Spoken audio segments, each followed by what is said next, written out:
right, we're going to give it to you. You're on first base over here. Second, double.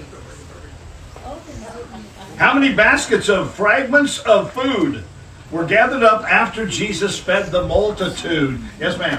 12. 12 is correct. We have runners on second and third. Third base, a triple. What did the disciples ask Jesus about the Samaritan woman?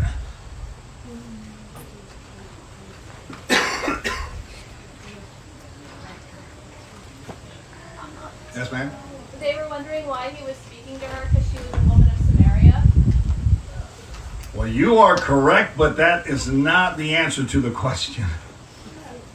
What did the disciples ask Jesus about the Samaritan woman? And they thought that and said among themselves, but they didn't ask Jesus anything.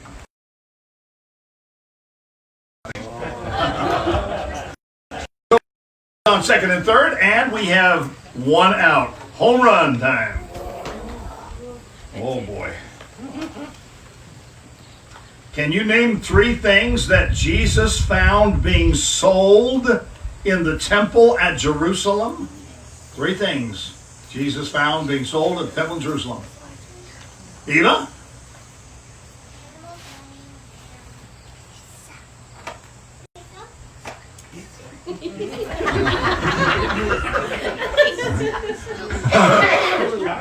What they say, pizza? Okay, let me rephrase the question because it's a little misleading. Here's the question. What three animals did Jesus find being sold in the temple of Jerusalem? Yes, ma'am. Yeah. Pigs, cows, and ducks. No.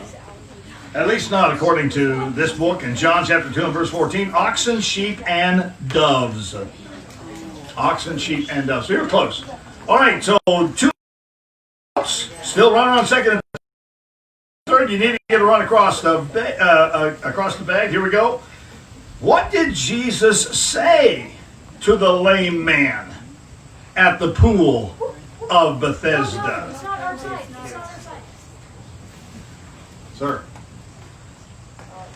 Repeat the question. What did Jesus say to the lame man at the pool of Bethesda? Why you? No. Now, somebody can look this up and check it out if you want. John 5, verse 8. Rise, take up thy bed and walk. Rise, take up thy bed and walk.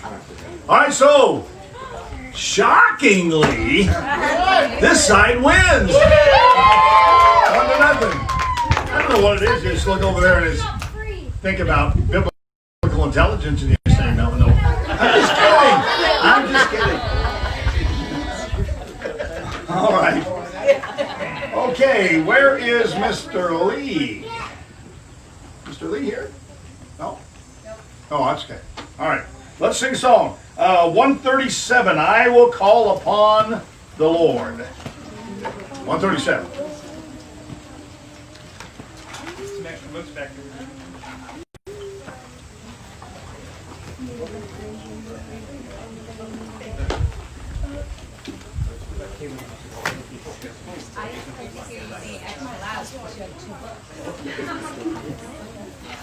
All right, ready? Yes. I don't know if you know this or not. These are verses from the book of Psalms, chapter 18. And there is kind of an echo part at the beginning. If you know that part, sing it.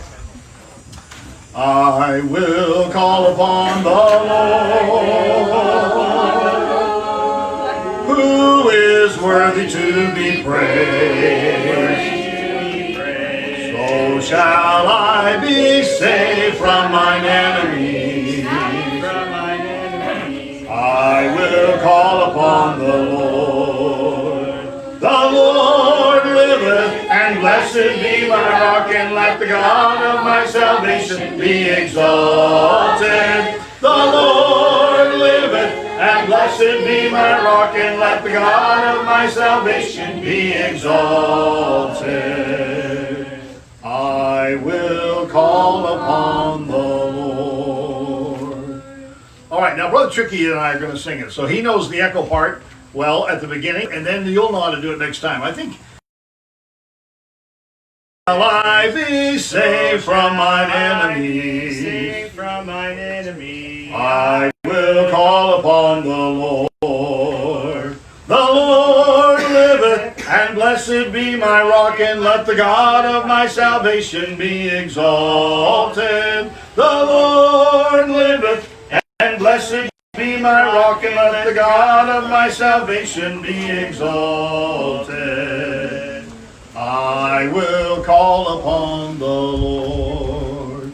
All right, let's try one more time. So you notice you don't wait till the end, you don't wait till all the way through my part. You start midway through that part. So here we go. Let's try it one more time. I will call upon the Lord, who is worthy to be praised. So shall I be saved from my enemies. I will call upon the Lord. The Lord liveth, and blessed be the rock, and let the God of my salvation be exalted. The Lord liveth, and blessed be my rock, and let the God of my salvation be exalted. And then turn ahead, the next page. I will serve thee because I love thee. How many of you know that one? You know that one? All right, well, you can learn it. I will serve thee because I love thee. I will serve thee because I love thee. You have given life to me. I was nothing before you found me. You have given life to me. Heartache says, ruined lives are won. You died on Calvary. Your touch is what I long for. You have given life to me. Sing it one more time. I will serve thee because I love thee. You have given life to me. I was nothing before you found me. You have given life to me. Heartaches, broken pieces, ruined lives are why you died on Calvary. Your touch is what I long for. You have given life to me. Amen. Good singing. Let me just acquaint you, those of you who don't know, this is Pastor Mike Daniluk and his wife and family right back there. Just came in today. We'll do this for the next couple of days. And back in the very back there is Marvin and Dolores Weidrich. So that's Brother Phil, the tall guy sitting back there. That's Brother Phil's dad and mom. And we're delighted that they were able to join us today as well. All right, I think everybody else has been introduced, and I guess I should introduce everybody to you, but I guess you'll get to know them during the course of the day. All right. Brother Lee, did you have a song you want to sing?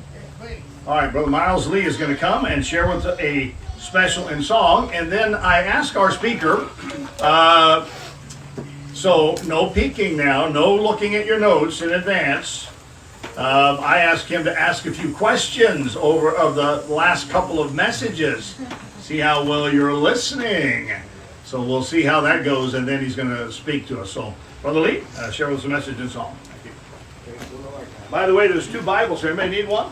I brought out extra. All right. Nope. Okay.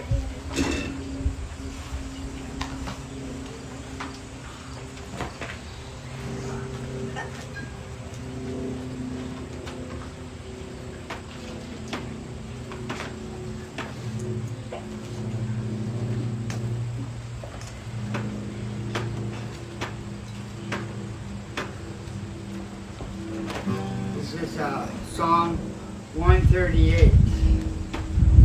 If you look in your Bible, it says that would probably do really good for you. Psalm 138.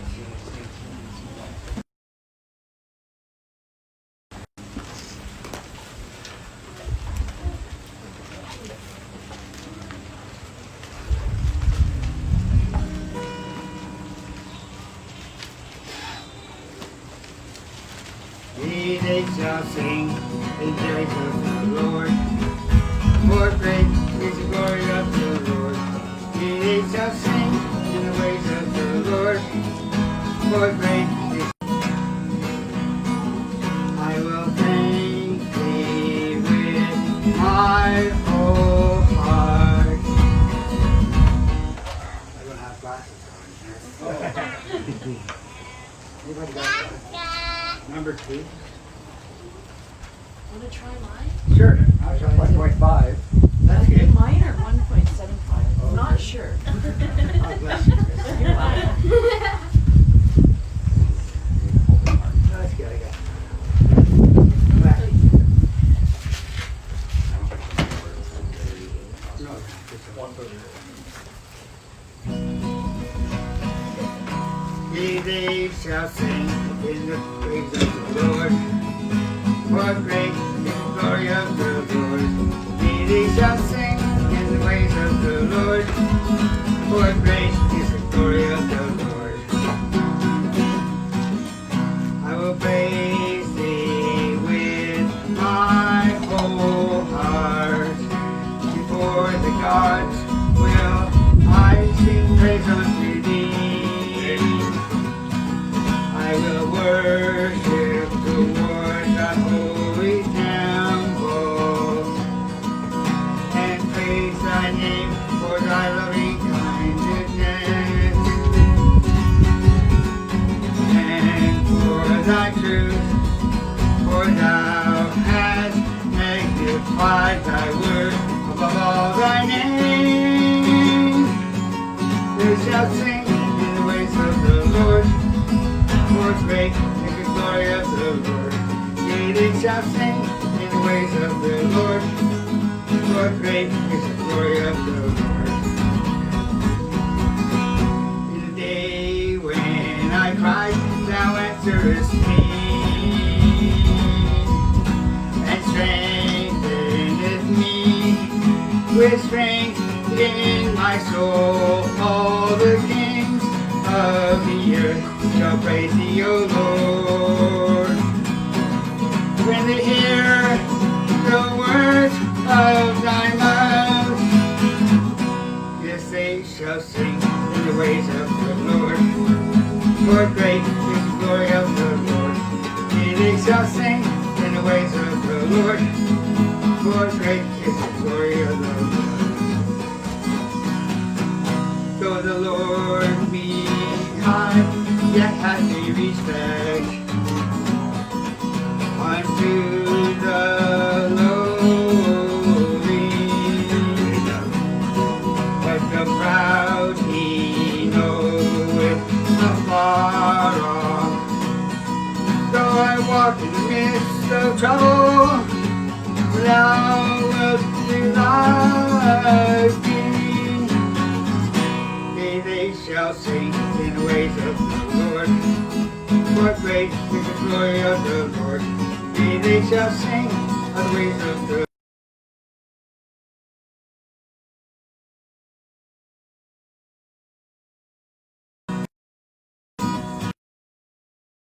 Stretch forth thine hand against the wrath of mine enemies, and thy right hand shall save me. The Lord will perfect that which concerneth me. Thy mercy, O Lord, endureth. Forsake not the works of thine own hand. They shall sing in the ways of the Lord. For great is the glory of the Lord. They shall sing in the ways of the Lord. For great is the glory of the Lord. They shall sing in the ways of the Lord. What great is the glory of the Lord. Daily shall sing in the ways of the Lord. What great is the glory of the Lord. Amen. Amen. Amen. Thank you, sir.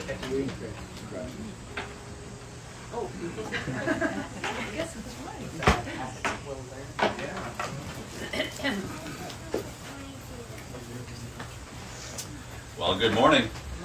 You guys sleep okay? I had a visitor in my room last night. Yeah, it wasn't one of the campers, thankfully.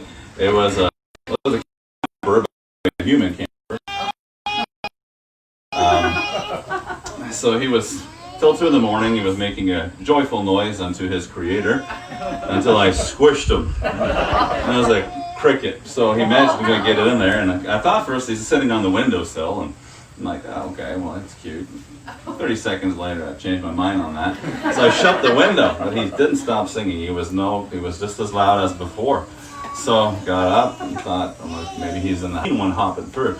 And then finally, it's coming from somewhere near my suitcase. I left my suitcase. I just about took the whole house apart, and find this thing. He had hidden under one of the baseboards, and he was sitting there singing. And it's 2 in the morning by now. So I took a piece of paper, folded it in like 16 times, and just went. And then there was no more sound of praise, and I slept like a log after that. So if you see me like sort of spacing out, that's why. Okay, but I'm gonna be all right. All right, so 4 questions. All right, from yesterday and last night. I think they're easy. I hope so. If they're not easy, well, I'm not apologizing for that. All right, so are you keeping track for points here or something? Or okay, so I guess is it yellow and green?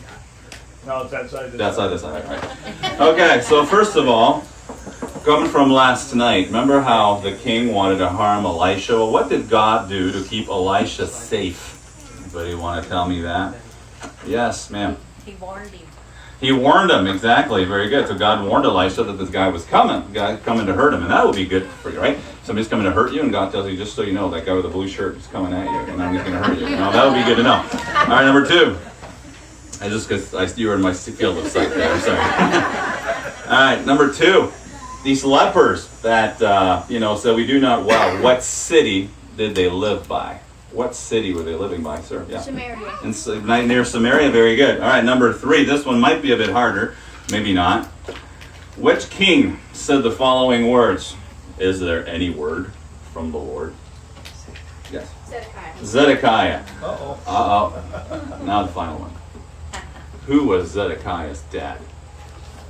In the yellow in the back. He was the boy king, wasn't he? He was a boy king. Not a Boy Scout, but a boy king. He was, I think, 8 when he took the throne. Josiah. Very good. Excellent. Very good. So I'm glad that you were listening. So I think everybody's a winner. Okay, let's just all be winners today. But thank you. All right, let's go to the book of Psalms this morning. Psalms chapter 121. Psalm 121. It's one of my favorite psalms personally. My dad is Canadian. My mother, however, is not. My mother hails from a country called Sweden, all right? So if you're in Toronto and you ever run into William Nylander, I could witness him, bring him to your church. I speak his language, okay? So my mother and my mom wants to call me on the phone right now. We'd be speaking Swedish to each other. That's just where I grew up speaking to my mom. My dad and I spoke French to each other, and my parents spoke English to each other. So we had the table, we had all 3 languages going around. So guests were very confused. But my parents met in a rather strange way. My dad, when he was a boy, okay, he grew up in Quebec, in a small town in Quebec, country town in Quebec. Back then, the Roman Catholic Church was very heavy. Actually, when my dad was a boy, the Catholic priest would come around and make sure they did not have a Bible in the house. Can you imagine that? If they had a Bible, they would take it away, lest people read it. Now, my dad got saved when he was in his 20s. Actually, when my dad was a teenager, he went to seminary to be a priest. Back then, people in French Canada, they had to take the boy and their family that had the highest grades, and they had to tithe him, if you will, to the Catholic Church. They had to give him as a future priest. So my dad was 14. He got sent off to boarding school to learn Latin, to learn masses, to learn all this stuff in order to become a priest. But guess what? Even though he wasn't something wrong, because in all his studies, I mean, he learned all the doctrines of the Catholic Church. He learned to speak and read Latin, but they never opened the Bible one single time. Never one. He said, something's wrong here. There was other things happening, so he left without graduating, for which I'm very thankful. And then he became a biker, grew out his hair, and that downtown Montreal. A bit of a switch. But somebody gave him the gospel, and he went to a church that did not preach the gospel at first, and that kind of traumatized him a little bit, some things that happened there. But one day, one man took him to a gospel-preaching church, and my dad understood the gospel, but didn't get saved that night. Then he made some bad mistakes in his life, and one day he just opened the Bible and it fell open to the book of Matthew, where Jesus says, Jerusalem, Jerusalem, which killeth the prophets. You know that verse. How often I would have gathered you as a hen gathereth her chickens, but you would not.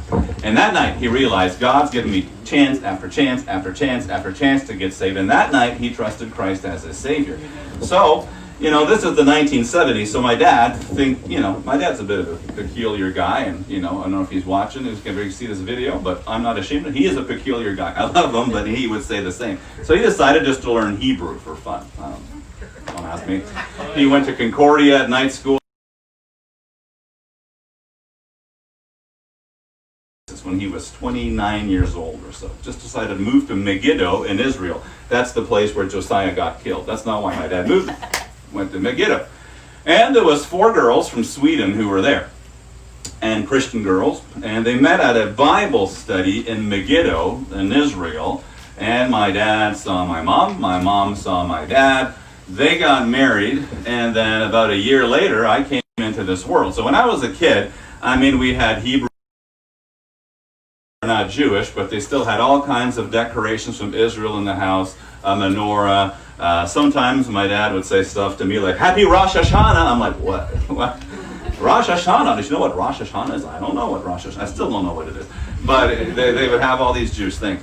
And I always wanted as a kid to get to visit Israel and, you know, see my parents met. And a few years ago, God made it possible for me to go and spend 2 weeks with Pastor Stone, their group, and go to Israel. So, of course, the whole trip, my parents are texting me, oh, is that restaurant still there? Dad, that was like 40 years ago, okay? The French fry place called Mr. Moustache is probably closed, okay? I'm not asking the bus driver to drive by this neighborhood to see if your favorite French fry joint is open, food truck kind of thing. Anyway, but I got to impress me. I mean, I saw the pictures as a kid and their photo albums and stuff. And, you know, Israel is not flat. It's very hilly.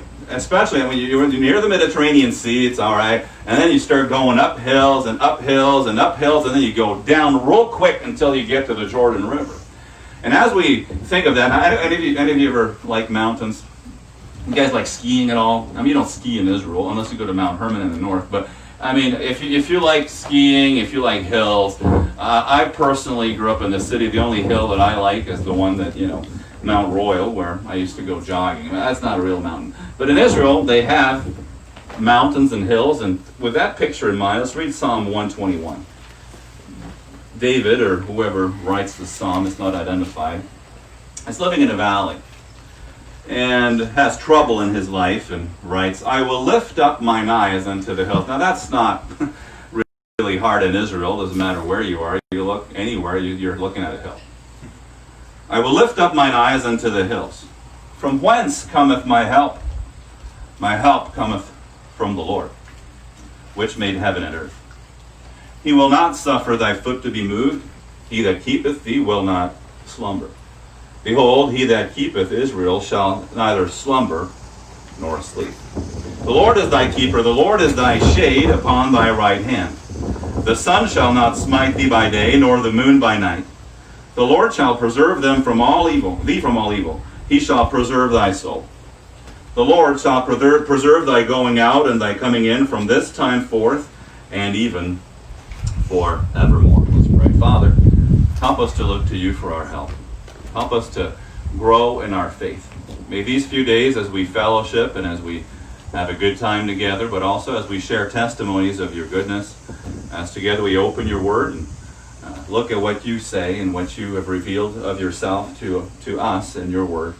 I pray that these few days that you would just build our faith, to have greater confidence, greater trust in you. Times are changing. The world is different. Some people would say that these are uncertain times, but when we know you, we have you as always being the same and being sure and very certain. Help us to keep our eyes fixed on you and encourage us that way through these verses, I pray. In Jesus' name, amen. Amen. This psalm talks about our confidence, which help comes. Whoever wrote the psalm, David or someone else, is sitting there and he's got difficulties in life. And he doesn't look to himself, he looks up, and as I said earlier, no matter which direction you look in many parts of Israel, you're staring right at a hill. And on the other side of the hill, you can't see what's there. And in my life, I don't know what's going to happen tomorrow. I mean, Saturday, I'm going to get in my car and I'm going to make a 7.5-hour drive home. What's going to happen on that ride? I don't know. I saw 2 accidents driving down here. I mean, it could have been me in one of those. I don't know what's going to happen. I have no idea what and I don't know who's going to help me. I don't know who's going to be on my side, who might be against me. But here the psalmist says, I will lift up mine eyes unto the hills, and he has a hope. Or as he's looking at these hills, he's got this question in his mind. He says, from whence cometh my help? My help is going to come from somewhere over these hills. Now, on the other side of these hills is all kinds of people who live. If you were in Israel at the time, if you look towards these hills, on the other side of those, you had Philistines who lived there. Were they going to help you? I mean, they might pretend to, but they have an agenda. They're not really your friends. If you go to the east, there's hills on the other side of the Jordan River, the mountains of Gilead, and on the other side of those, there's Edomites who live there. And they're not really your friends either. There's somewhere else, there might have been Syrians to the north. If you look at the northern hills, on the other side is a country called Syria, and they're not your friends either. You can't look to them for help. And as you look around, you understand if your help is going to come from over these hills, it's not going to be sufficient. First thing I want us to notice is don't look too much at the mountains. Don't look too much at the hills. What I mean by that is if you're looking to people, you're going to be sorely disappointed. If you're looking at the hills for help, from whence cometh my help, you're not going to get the best help.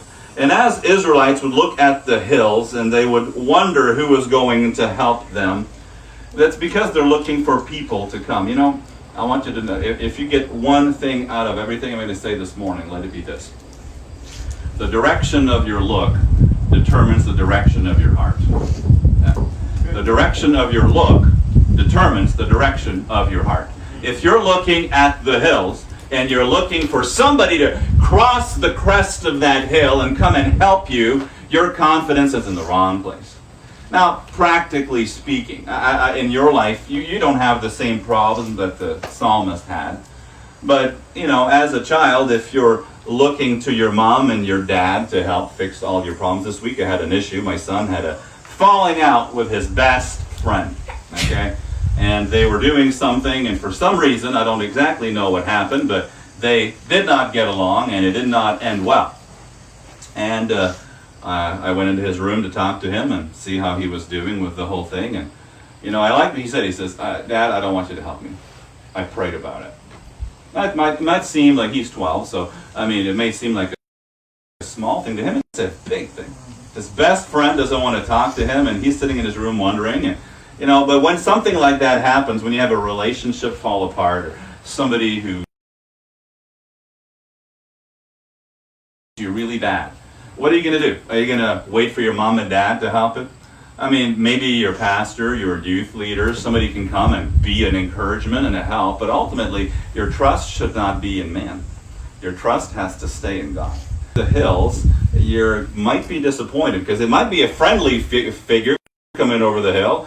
It could also be somebody who's not too friendly. I live in a big city, 4 million people, and I teach my kids all the time, don't talk to strangers. I mean, I'm sure it'd be the same in a smaller town, but, you know, I don't like it if I'm on the street and some stranger comes up and, says, "Hey kid, how are you?" I usually pull my kid away and I'm like, "Get away from my children." It happens from time to time. Because you don't know who it is. And if you're looking to man to help, it could be somebody friendly. You have no idea. And if you're looking at the hills from whence cometh my help, you're wondering who's going to cross that hill to help you. Could be good. It could be bad. But ultimately, you can't really trust men. Let's go to 2 Kings chapter 6 real quick. We'll come back to Psalm 121, but kind of to dovetail with a passage that we looked at yesterday. I told you how the prophet Elisha was revealing the secrets of a neighboring king. If we pick up the reading in verse number 11 of 2 Kings chapter 6, it says that therefore the heart of the king of Syria was sore troubled for this thing. And he called his and said to them, "Will ye not show me which of us is for the king of Israel?" And one of his servants said, "None, my lord, O king, but Elisha, the prophet that is in Israel, telleth the king of Israel the words that thou speakest in thy bedchamber." And he said, "Go and spy where he is, that I may send and fetch him." And it was told him, saying, "Behold, he is in Dothan." Therefore he sent thither horses and chariots and a great host, and they came by night and compassed the city about. And when the servant of the man of God was risen, he was going on a praise walk, is what he was doing, right? Weren't they at 5:30 back in the day, or something really early? Anyway, I'm not giving you any ideas. Behold, an host compassed the city both with horses and chariots. And his servant said unto him, "Alas, my master, what shall we do?" So he's out of it. Can you imagine? He has his morning coffee. He goes for his walk. He's stretching. He looks and whoa. He looks at all the hills around Dothan, which I've told you there's lots of hills around there, and he sees an army. And that's not good news, okay? Especially when they're not friendly armies. And he says to his master, "What shall we do?" And he answered, "Fear not, for they that be with us are more than they that be with them." And I'm sure that that the servant is looking at Elisha like, "Have you lost it?" Because I'm looking at these hills, and I don't see any friendlies. I see all Syrians. I see all enemies. And Elisha prayed and said, "Lord, I pray thee, open his eyes, that he may see." And the Lord opened the eyes of the young man, and he saw, and behold, the mountain was full of horses and chariots of fire. Now that'd be encouraging. If you look up and you see all these, I don't even know what a fire horse looks like. Maybe one of you who's very artistic could draw a picture of one for me and help me to picture this. But horses and chariots of fire around Elisha. And when they came down to him, Elisha prayed unto the Lord and said, "Smite this people, I pray thee, with blindness." And he smote them with blindness according to the word of Elisha. See, when you look at the hills, it's often bad news. I have some good friends, and I have men and women. I have people who've been very good to me. I've also had a lot of people hurt me, just being honest with you this morning. I've had people that I looked up to let me down in major ways. And I still do, because I'm a sinner, and I forget so easily, and God is very patient with me. But some people that I looked up to the most let me down the worst. And I learned the lesson. Trusting people is a dangerous thing. I mean, not trust on the friendly level. I'm just saying putting your life's confidence in a person. Because people are human. People are sinful. And people will not always do the right thing. And just as you look at it and you're like, wow, there's a lot of bad news, and I'm looking at these hills, looks like there's a lot of enemies, there's a lot of problems, you're not going to look to the hills for your help. I mean, sometimes God uses in his providence, he uses a lot of people in my life, and they've helped me. But you can't take for granted that man is going to help you. That man is going to always be on your side. That man is always going to do good to you. So rather than have a look on the hills that's good,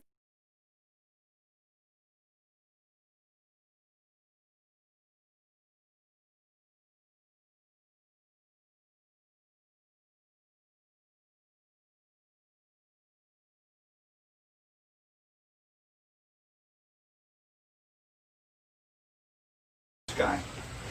And you need to look up to the heaven. You need to look up to the Lord rather than look straight at people who might help you. You need to look up to the Lord. In 2009, at the church where we were serving, we had a really, really difficult thing happen. And probably I grew spiritually the most in that year.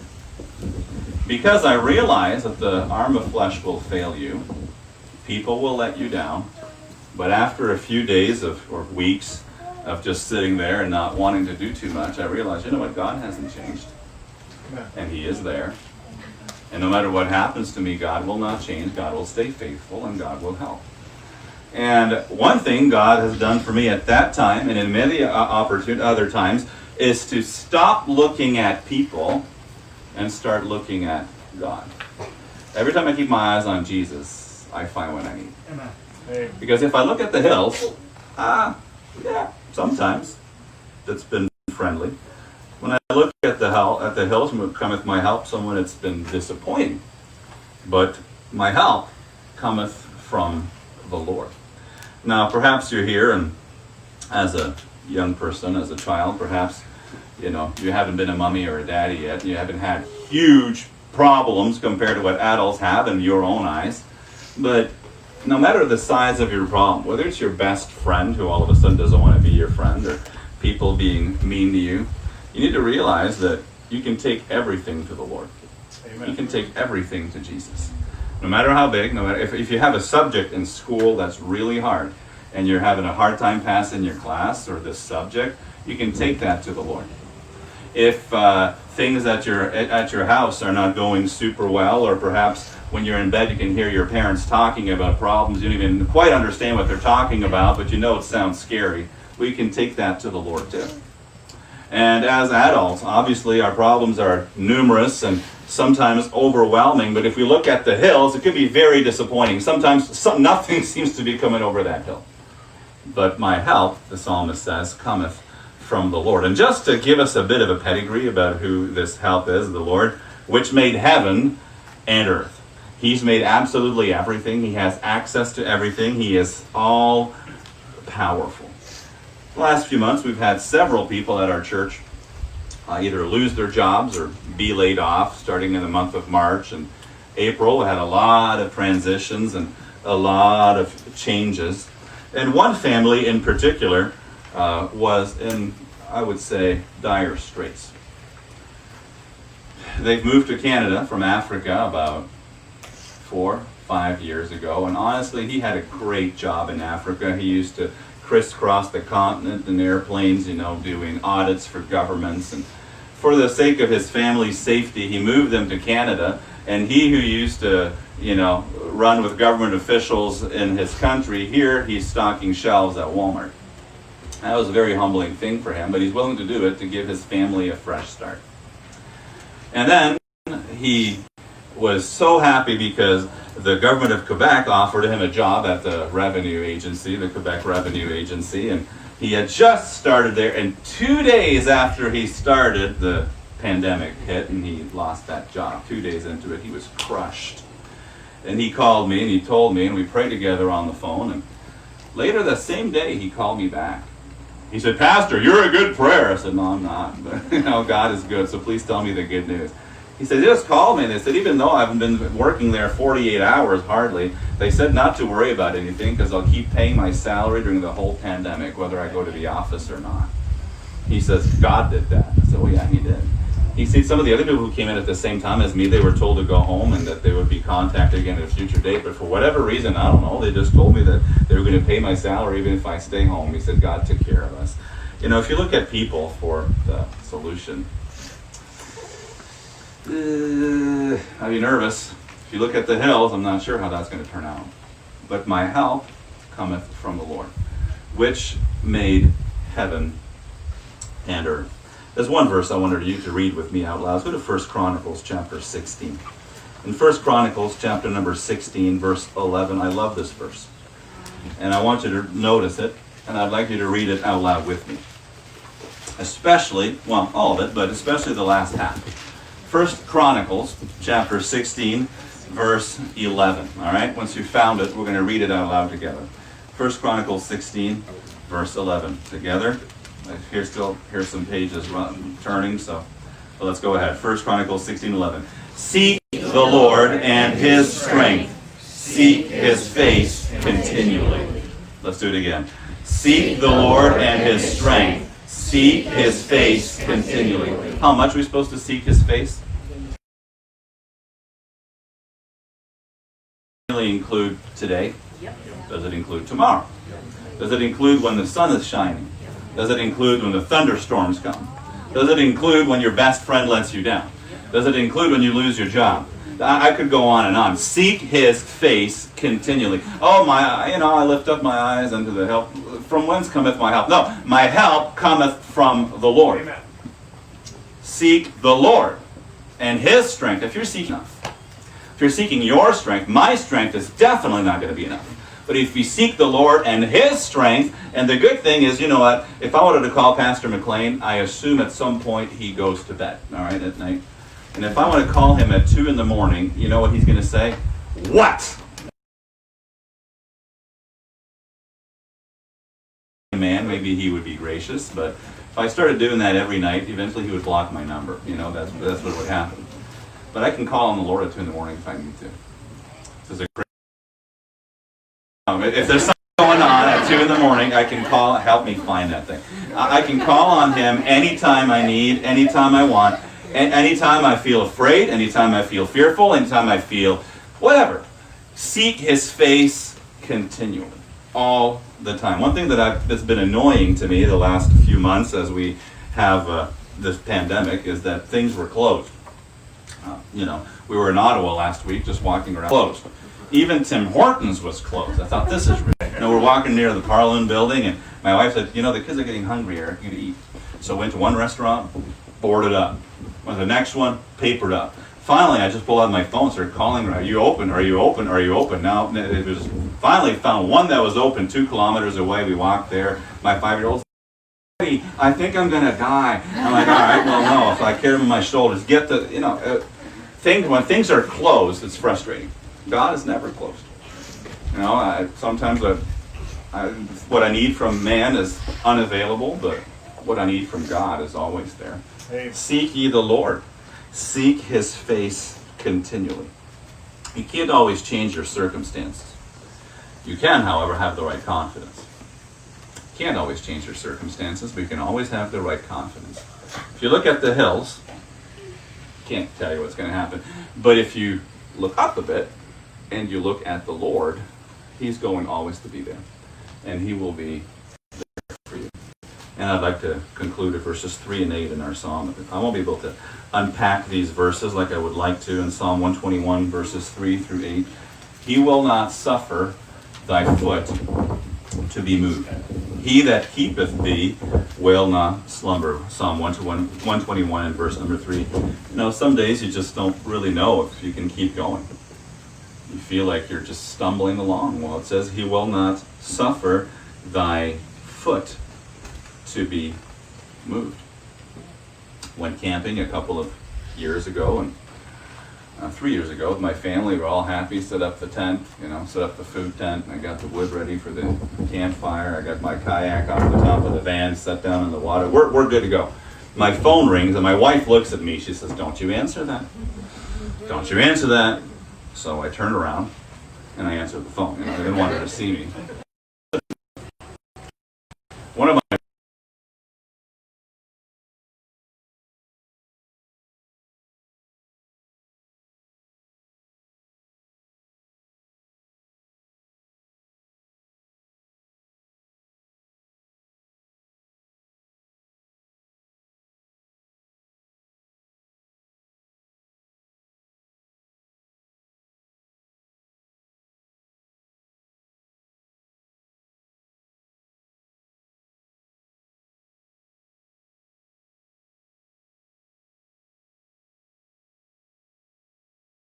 Lord will not suffer thy foot to be moved. He will help you to walk. Notice verse number 4.